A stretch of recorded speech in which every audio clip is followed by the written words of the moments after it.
মন খারাপ থাকাটা অস্বাভাবিক না, এটা জীবনেরই অংশ। কিন্তু প্রশ্ন হলো, তুমি কতক্ষণ সেই মন খারাপ নিয়ে বসে থাকবে?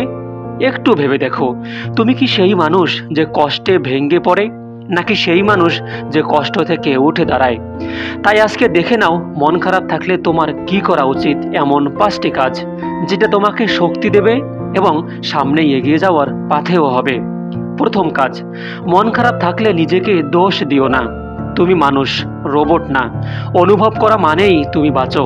তুমি স্বাধীনভাবে বাঁচার অধিকার রাখো। তাই নিজেকে দোষ দেয়া এড়িয়ে চলো। দ্বিতীয় কাজ, একা একা বসে থেকো না, হেঁটে বেরিয়ে পড়ো। হাঁটলে শরীর হালকা হয়, মনের ভারও কমে যায়।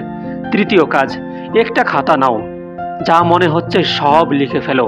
কারো সঙ্গে ভাগাভাগি না করলেও তোমার মনের ভার হালকা হবে। চতুর্থ কাজ, সোশ্যাল মিডিয়া থেকে একটু বিরতি নাও, কারণ মন খারাপ থাকলে অন্যের সুখের ছবি তোমার মন আরও খারাপ করে দিতে পারে। পঞ্চম কাজ, যাকে বিশ্বাস করো তাকে ফোন দাও। কিছু না বললেও, শুধু কথা বললেই তুমি একটু হালকা অনুভব করবে। আর হ্যাঁ, নিজের সঙ্গে একটু সময় কাটাও। চোখ বন্ধ করে গভীর নিঃশ্বাস নাও। নিজেকে বলো, আমি ঠিক আছি, আমি ঠিক হয়ে যাব। মন খারাপ সময়ের মতোই আসে, আবার চলে যায়, কিন্তু তুমি চাইলে এই সময়টাকেই নিজের শক্তিতে বদলে ফেলতে পারো।